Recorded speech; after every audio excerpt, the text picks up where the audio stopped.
Helena, how are you? Welcome back to Forked. I'm doing just fine. How are you? I am doing okay as well. I am happy to report for those of you who are watching this on YouTube that I now have a Fern golf shirt that I am happily wearing. Yes, Oh, this will be. do you golf? I do not golf, but I do wear golf shirts. What do you call it? It's I just don't golf it's a either. I don't collared golf shirt either. with buttons. Is a golf shirt as I far as think I'm that's concerned. called a polo, but Oh, yeah. all right. Fair enough. Fair enough. This is what you get on the Forked podcast is the finer Neither of points. us knowing. Yes. All right. So let's jump right in and get to the food and the politics that we always like to talk about here and start with the double take. And this is something that happens in the food politics and policy world that just kind of makes you do a double take because it's so crazy or upsetting. And I think this one is I think this is not just a double take. This is a WTF for what happened at the CDC recently. And Helena, why don't you walk us through the very familiar chaos that we have seen at the CDC of late? Yeah, that is the constant thing. Everyone's always like, how do you navigate? How do you know what's going to happen? I'm like, I don't. It's plan on chaos. Yes. That's where we are. I think it's chaos by design as well. I So do too. in the past couple of days, so we're recording, I think we're 2 weeks into the government shutdown at this point. The more than 1,000 CDC staff on Friday night in the middle of a shutdown got notices that they were being laid off as part of a broad reduction in force, or RIF, which is honestly a term I had never heard before. But now you hear it this all the current time. administration. Yeah. We're all riffing. We're riffing. Yes. We're riffing. So it is basically, a reduction in force is, cutting down an agency, trying to reduce headcount. This started to come out in a way that I think really alarmed. I mean, public health officials, public health experts have been alarmed throughout this administration, but it kind of hit a new level of alarm bells ringing because the folks who were included in these layoff notices included the folks who lead Ebola response, the disease detectives that are embedded across the country. It's good to know that we have them out there, or that we used to have them out there was a good thing. Well, it wasn't just that. It was like the folks who actually published the morbidity and mortality weekly report, or the MMWR, yes. Which is, I just call it the MMWR. I always forget what it's actually called. This is like a really key, this is maybe the key public health information journal we have. It's been publishing for decades. We're talking like really core functions of CDC, like really getting down into the ethics office, the entirety of the Washington D.C. office. There was some serious dudes and dudettes who were kicked out of the government here. Yeah. Or were they, Yes. Helena? So then within 24 hours, hundreds, we're actually not sure of the final count at this point, but many of these were revoked as whoops, we didn't mean to fire all these people. And the level of chaos is just really, really high. We saw quotes on Friday night that some former CDC officials were saying CDC is over. Yeah. They called it a Friday night massacre. It was very lethal dramatic. Injection was the one that I saw that was pretty good. Ooh. The thing is, all right, so the government says, whoopsie, this was a coding error, or maybe some sort of, maybe they were upgrading to the new iOS on their phones and everybody got fired. But not all of them. And to me, the thing I want to ask you about when we talk about the state of play at the CDC is this is not the first time this has happened. There have been several instances of these firings and unfirings at the CDC since Donald Trump took over and RFK Jr. was put in charge of Health and Human Services, and since people were firing at the windows of the CDC and all the good stuff that's been happening there since January. What do you think is going on? Well, I do think some of this was a mistake, but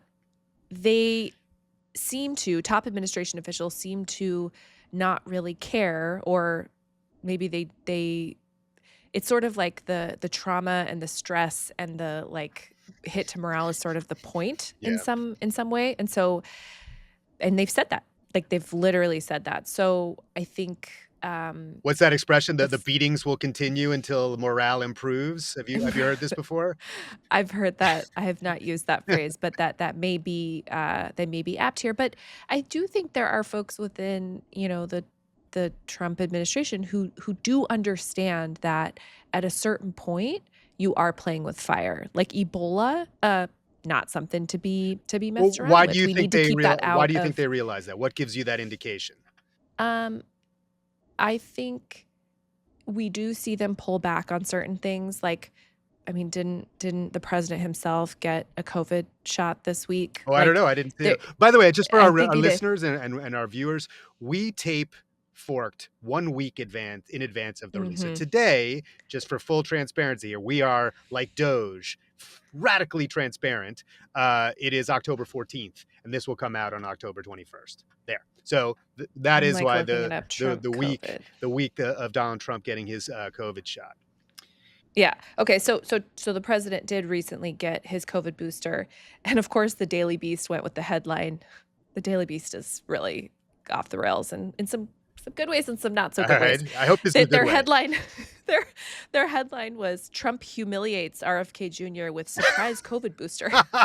That's a bit. See, that's an interesting headline. I like that headline. Uh wow. So anyway, what I'm saying is like adults who are governing, I think it's fair to say, realize that things like measles outbreaks that are uncontrolled, which I think I'm actually not sure how the measles outbreak's going right now, but like uncontrolled spread of measles, Ebola coming to the shores of the US, like name the public health crisis, that these are both not good for the country, and it's also not good politics, right? Like that this would be deeply unpopular. And so I do Ebola, think there is Ebola, bad political politics.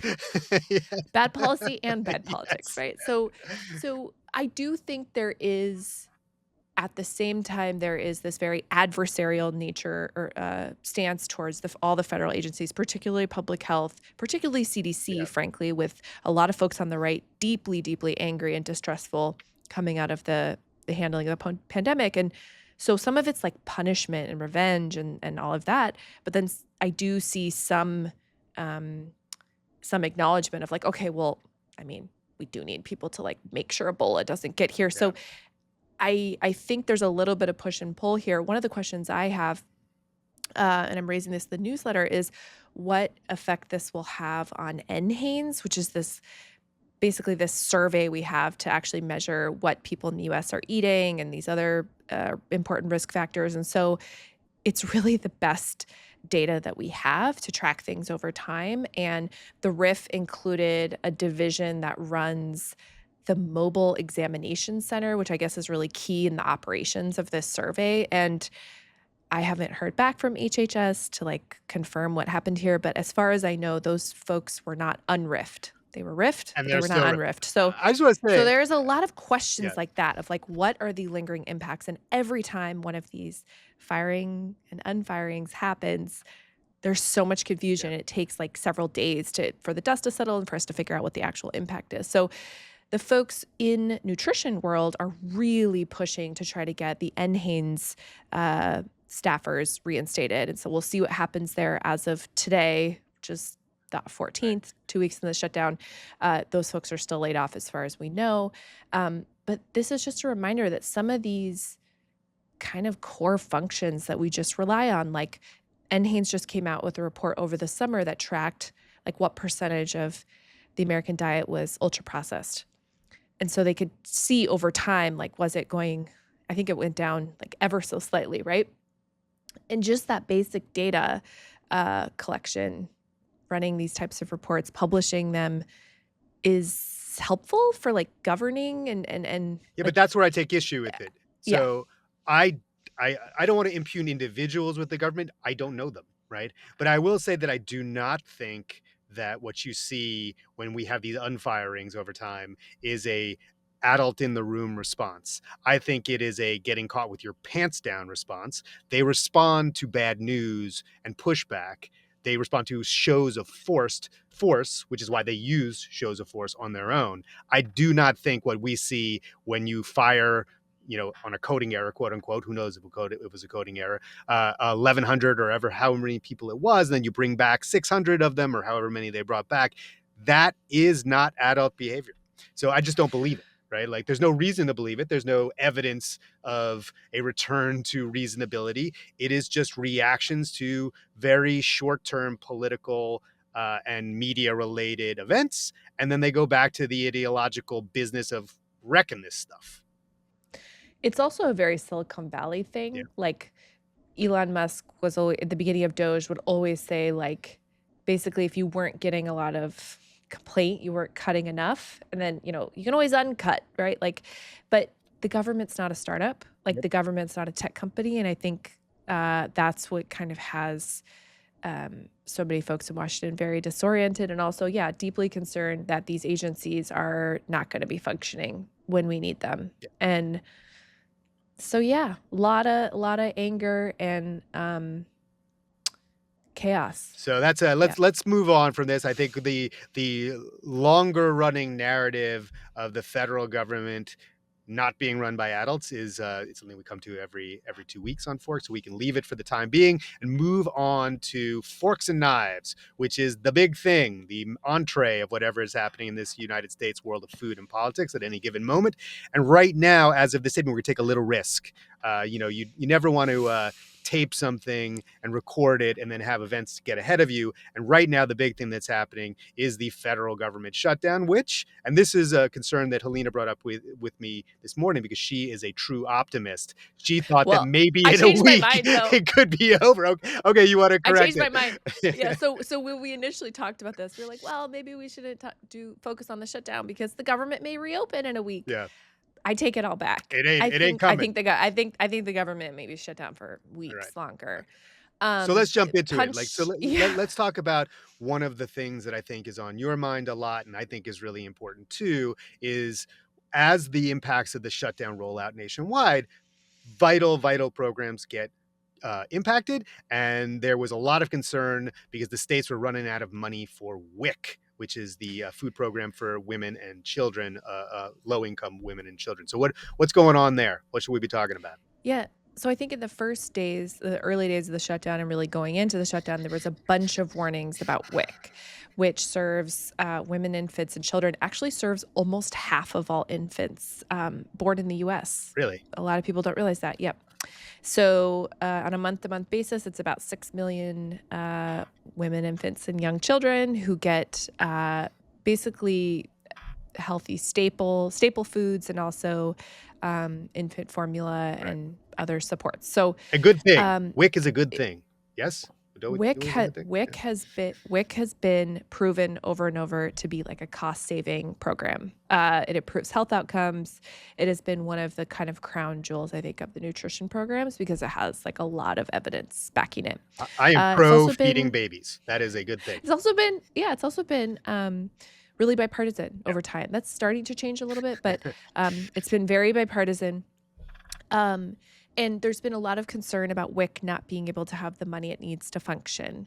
The White House has said recently that it has found the money to operate WIC for basically the foreseeable future. They are going to use hundreds of millions of dollars from what's known as Section 32 tariff revenue. So basically, they've found a pot of money, they're going to make it work, and they're trying to lessen the impact. And why this is that this is good news for like all of the people who rely on this program and like may have been extremely stressed out seeing these headlines. One of the other things that's so interesting about it is it fits into this bigger theme of this administration trying to lessen the impacts of a shutdown, seemingly preparing for a very long shutdown. So Why they're does like, it oh, suggest that? fine, if Democrats, because, okay, so usually when the government shuts down, you want to have maximum pain because it forces the other party or Yeah. both parties to the table to be like the national parks are shut down and everything. That you shut down as much as possible, right? But they're taking a different approach. It seems like the Trump White House is like, fine, we're gonna just keep it shut down. And we're gonna lay everybody Like off if they're we can gonna get away call, with it. yeah, we're gonna lay people off in the meantime. And so, OMB, the Punchbowl News had a good item this morning, which is like a very good outlet if people are trying to follow like the very, very inside baseball of what's going on Capitol Hill. They had today, the White House is girding for a long shutdown and has found several new funding streams for critical programs. So like basically they're finding these pots of money and they're like, go ahead, keep it shut down. Like, when you're ready, let us know, Democrats. That's basically what they're saying. I think that's really Um, important to look at. So let's talk about that for a second, because, well, first of all, yeah. let's note the use of the word girding, and I don't think girding is great headline copy myself. It wasn't Yeah. their headline, it Okay. was their Let- lead, but this is a Let's newsletter, not okay? use girding at all. Yeah. All right. Let's just let girding go. But okay, so this is Mm, important. The government, the federal government, the Trump administration, which is locked in this shutdown. You could say both of them are equally to blame. You could say whatever you want. But they have found some money to keep certain things going that they prioritize. And in this case, it's WIC. It's a food program for women, infants, and children.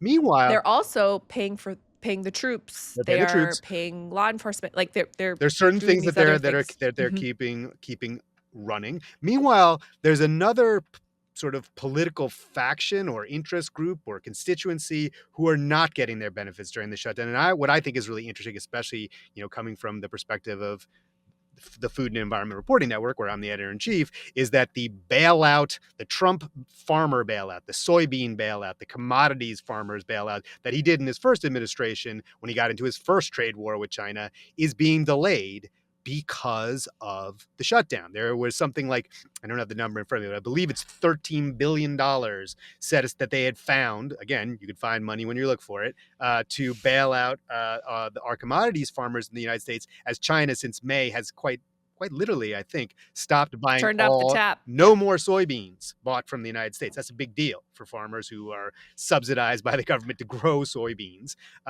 So what do you, I know you don't follow you're not following this particular issue that closely, but what's the political dynamic in your opinion of, like, well, we'll support WIC, we'll find the money for WIC, but we'll hold off on the bailout? Why? How does that read? Those farmers are his voters, right? It's interesting. I don't really know the mechanics of why the bailout would be delayed, other than, I mean, maybe it's like a staffing issue, like, you need bodies and analysts and folks Yeah. to, like, calculate how you're gonna do that and prepare those payments. It might be, like, literally a nuts and bolts thing, whereas WIC, those are programs that are administered By by the the states. states, and so Yeah. as long as the money's flowing, I think it's a different, so that might be why. Yeah. It may be, like, a logistical thing. It is also, it seems like the White House is trying to pay for or find payments for, like, the most urgent things to sort of blunt the, like, to basically take away these pressure points. It's really interesting. Like, it's unlike any shutdown, and this is actually my fourth shutdown covering as a reporter. It feels very different than other shutdowns. Like, there just doesn't seem any sense of urgency to stop it, Yeah. to come to a resolution, which is very, very different. The quote that Punchbowl had today was, OMB, that's the White House Office of Management and Budget, for those of you who are not living in the wonkiness, OMB is making every preparation to batten down the hatches and ride out the Democrats' intransigence. Pay the troops, pay law enforcement, continue the rifts, and wait. So That's their girding and strategy. battening down hatches. Girding was not a quote. Oh, If that okay. was, or that, well, that was Punchbowl's. Oh, I thought they were both Punch Bowl. Yes, but that was an OMB. This Oh, is it's a actually from quote an from OMB OMB. I see. All official. right. Okay. Yeah. All right. All Pay the right. troops, Okay. pay law I enforcement, understand. continue the rifts, Yeah. and wait. Well, I think I think it's just another example of the difficulty, at least that I have, understanding the political motivations of the Trump administration beyond power, right? Because those subsidies, those commodity farmers, those bailouts that we're talking about, that is that is the basest of his base. That's the core voters, the people who were bailed out in the first administration, who still saw their market share for soybeans and corn shrink, who lost a lot of money and did not desert him at all. In fact, the numbers of those kinds of voters, the rural area farmer voters, went up from the first administration to the second administration. I don't understand how you can function politically without giving your voters what they want, right? Like, isn't that what they do out there in politics land? Is they think of what voters want and then they give it to them, right? Well, first of all, I think farmers are eventually going to get are They're gonna gonna get get the their aid. they're gonna get their bailout, but Yeah, they need it they're now. gonna get the It's, you money. know, it's not an unimportant thing to them. Yeah, I think I I think that farmers, especially reading the tea leaves that the I mean, not even tea leaves, the White House has been pretty clear that they're working on this. So I do think that farmers believe they're going to get the aid and that that's going to work out. Um, the rural vote, I always try to separate from the agriculture vote That because is true. farmers are so efficient now that they make up a very, very small percentage of actual voters. That's not to say that agriculture is an important part of rural economies. It is, but But it's always worth um, pointing out. There's a lot yeah, fewer like farmers than you think. Yes. Yeah. right. And the support for President Trump among rural voters is like very Yeah. strong and very well known. And I do think some more of that um is sort of based on this like populist sort of anti-corporate, anti-institution. You know what I mean? There's a lot of stuff swimming in there that's not ag policy. But there is anger um about the soybean situation. I mean, China not buying American soybeans and shifting to Argentina and Brazil. Well, we just gave billions of dollars to Argentina to help their economy. And there's quite a few farmers in the US who are like, Why? why are we doing that? Yeah. Because, you know, they're eating our market Yeah. share now and like we're sending them our taxpayer dollars. So like it's not that this is not without grumbling. I think there is real disappointment and like not just not just about the current situation, but like, what does this mean in the future? Like, are we never sending soybeans to China again? Because, like, if so, like, massive ripple effects across like the American food system, Well, like I mean, if how and what we grow. So, if the past is any indication, China in Donald Trump's first administration, they backed away from us in the soybean markets because of the trade war that he started. mhm, Then they did come back to some extent, but not like they did before, right? yeah, This time, there weren't 100% tariffs, threatened against China in the first administration. So who knows what China will do? Uh, you know, Presumably some of it will return, I suppose, because the United States and Brazil are the largest exporters of soybeans in the world. It used to be the United States, now it's Brazil. Uh, but China is the biggest importer, so they need soybean. So I think they'll come back, but I don't think they'll come back all the way. It just doesn't work yeah, like that. They are right now under pressure from the United States, diversifying their network of suppliers, right? yeah. I mean, I think it's hard. I'm not an expert in this at all, but I think it's hard to understand China sometimes because in the US we have such short-term thinking. Yeah. And my understanding is in China, a very long-term strategic thing. It's just a different way of thinking about things. And so um, I think the worry among US ag producers is that China is making a very long-term strategic shift here. And we don't know. Like maybe they will come back. I don't know. But I think the concern is that this may be more permanent. Uh, and that would be a huge change. You mean So they're acting like the we'll have adults to in the see. room, the ones that they don't have at the CDC? I mean, presumably longer term thinking is what you want out of I'm government, never right? gonna root for I'm never gonna root for our trade Yeah. foes, I'm not rooting for but anybody. I yeah, just think that yeah. you can look at the behavior of our economic rivals and adversaries and say, well, that's probably the better course of action. You could say that. You know, I'm I'm an American citizen. I was born here. I want us to sell all the soybeans we can sell, but if if there is a rational response to it that includes longer term thinking for the benefit of China and potentially the United States, I think I'm in favor of that. Yeah. I mean, you can certainly understand where they're coming from. I think we'll see. We'll see. I don't know. I don't know what's gonna happen. I don't know if anyone knows what's gonna Nobody happen, knows. And but that is the what's that? There's that Hollywood saying about hit movies. Nobody knows nothing.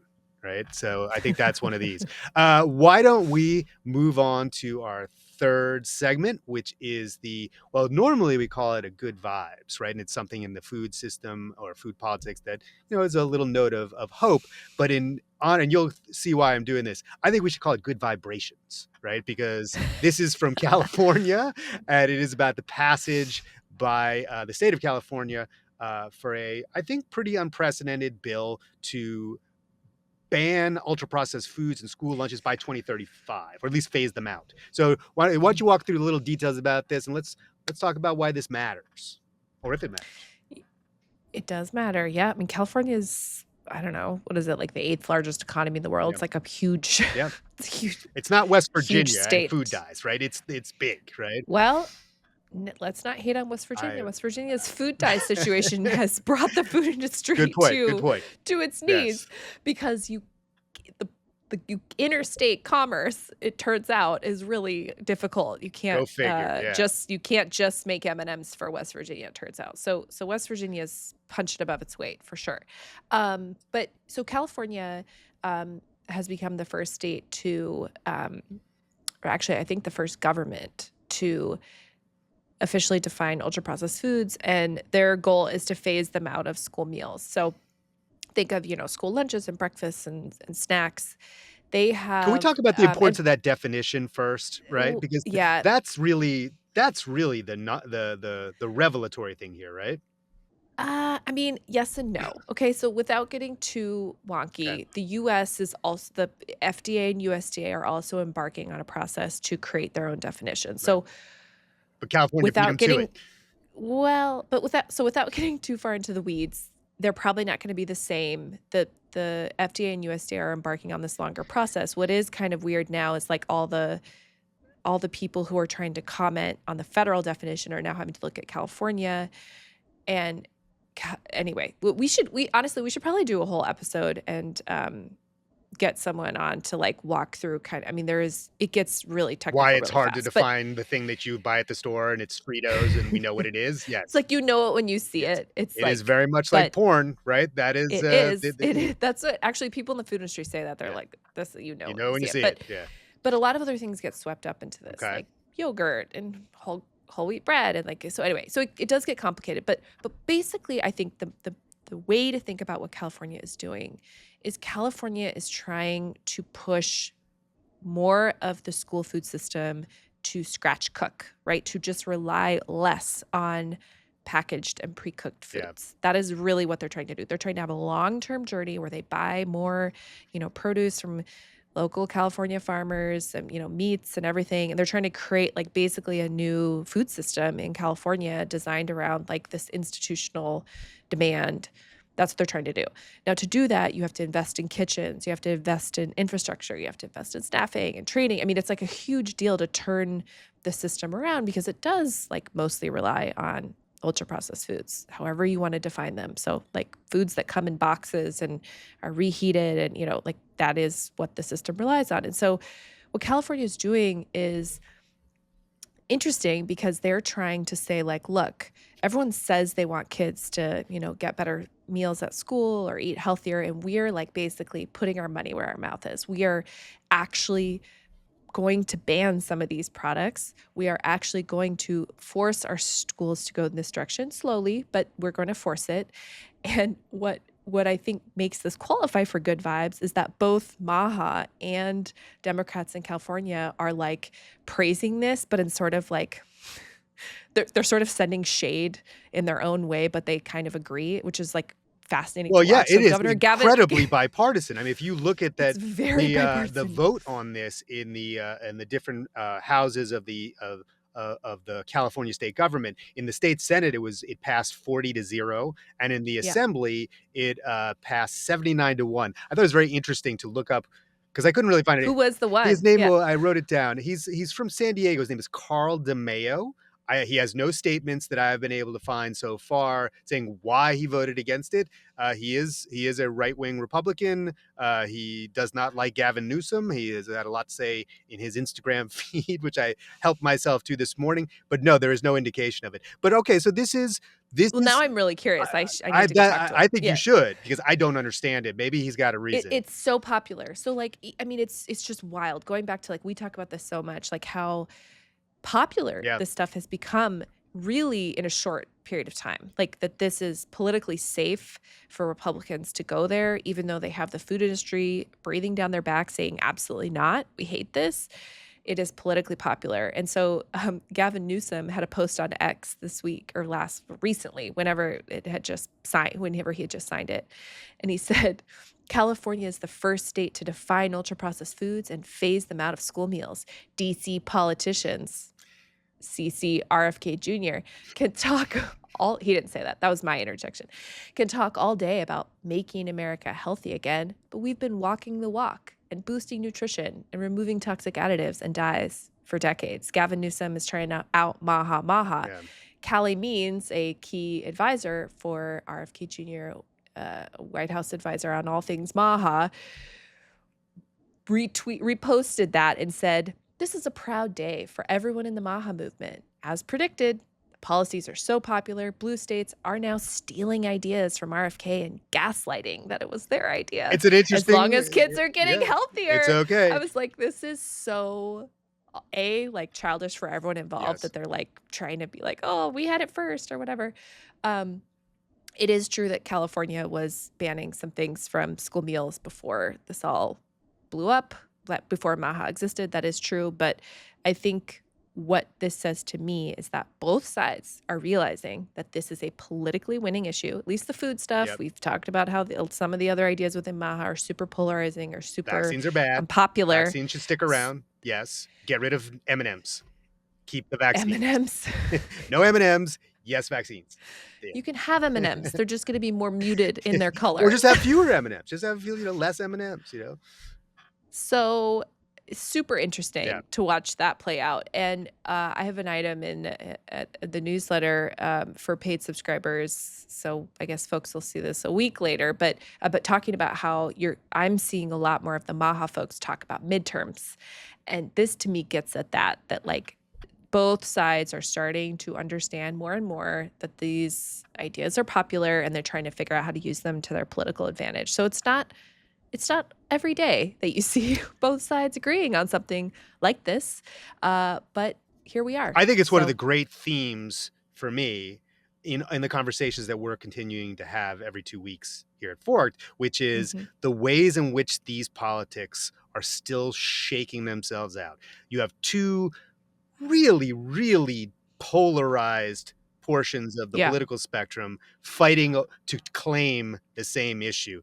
That ain't normal, folks, right? It's not normal. No, it's new. Yeah. So I think we should leave it at that. It ain't normal, right? That's the takeaway of this current episode. Helena, one thing I want to do, which I always like to do every Forked episode, is have you tell all of our listeners out there about your great newsletter, Food Fix. Yeah. So if you're into food policy, go get yourself on the weekly newsletter list. Just go to foodfix.co, drop your email in there. It's wonky but fun. That's us too. We're wonky but fun, right? Wonky but fun to read.